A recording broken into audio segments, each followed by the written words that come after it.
Kooyong now, and Monique Ryan joins us, the Teal MP. Thanks for your time. How are you feeling as the early stages of the vote count has begun, Monique? You confident of holding on?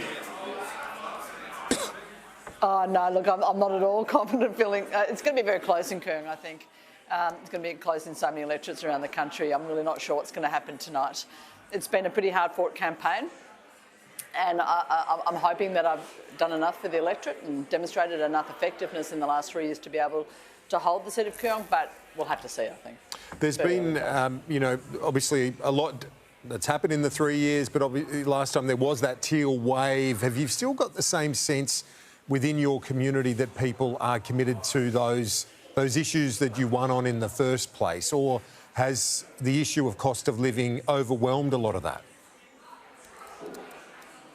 Well, look, I think that the thing that cost the coalition, the government in 2022 was climate. And I think it was shocking to people in Kooyong that in 2025 the coalition didn't come to the election with a single policy which was going to decrease our emissions within the next 10 years. And so I've heard many times in the last few months that people are surprised and disappointed that climate is not on the agenda of the major parties. Yes, people are talking about cost of living. There's no doubt that that's front of mind for them. But many of the issues that feed into that, whether we're talking about electricity prices, gas prices, petrol prices, insurance and grocery prices, are things which are very much contingent on the impact of cost of living on those measures domestically. So people are a bit surprised, I think, and have been really disappointed with the coalition in particular in its inability or reluctance to engage with climate change in the electorate of Kooyong. Monique Ryan, Andrew Clennell, you've indicated it's going to be right down to the wire.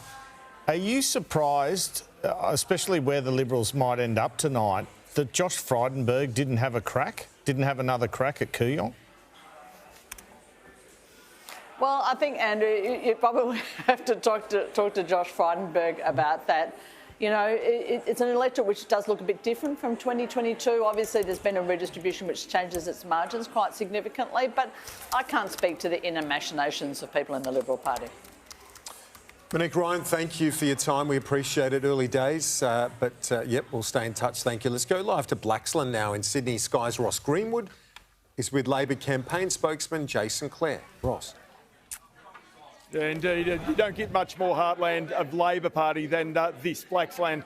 Really one of the great seats for the Labor Party over many, many years. Paul Keating's seat, of course.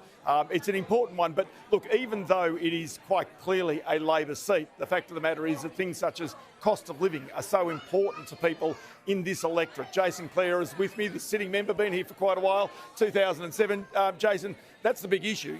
It is a welded-on Labor seat. But, you know, you can't take things for granted given the way in which cost of living has affected so many people. No, you never can. If you take your seat for granted, you lose it. It's the bottom line.